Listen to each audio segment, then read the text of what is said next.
Ryan, paano nasabi ni Justice Carpio na magpapalakas pa yung panukalang batas sa mga political dynasty sa bansa?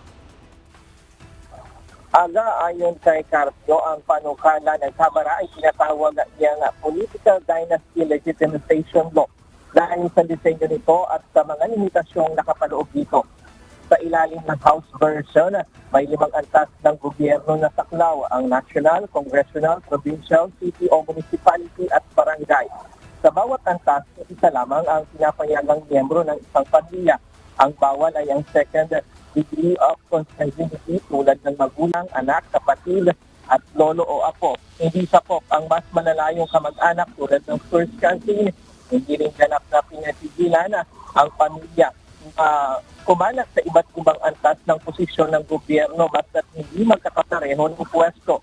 Ayon kay Carpio, dahil dito maaari pa rin makapaglagay ng miyembro ang isang pamilya sa iba't ibang posisyon sa iba't ibang antas ng pamahalaan. Kaya imbes na mapahina ang political dynasty, mas magiging organisado at mas matibay pa umano ang kontrol ng isang pamilya sa politika. Ikinokonekta rin ang political dynasty sa umano'y korupsyon sa mga proyekto ng gobyerno, partikular sa flood control. Sa ilalim ng sistema ng budget ng Kongreso o General Appropriations Act, sinasabi na may malaking impluensya ang mga mambabata sa paglalagay ng pondo ng proyekto.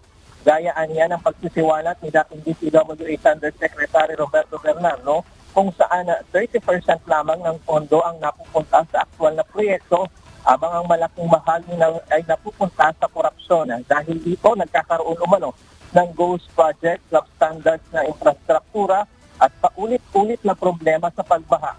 Kaya napag-iwanan na tayo ng pagdating sa infrastruktura sa ibang karatig na bansa gaya sa ASEAN, gaya ng Vietnam, Cambodia at Laos.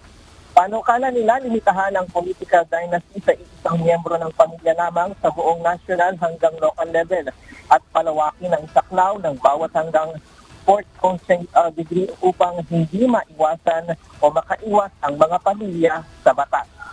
Siya muna ang latest mula dito sa Manila. Balik sa'yo, Aga. Maraming salamat, Ryan Lacanlale.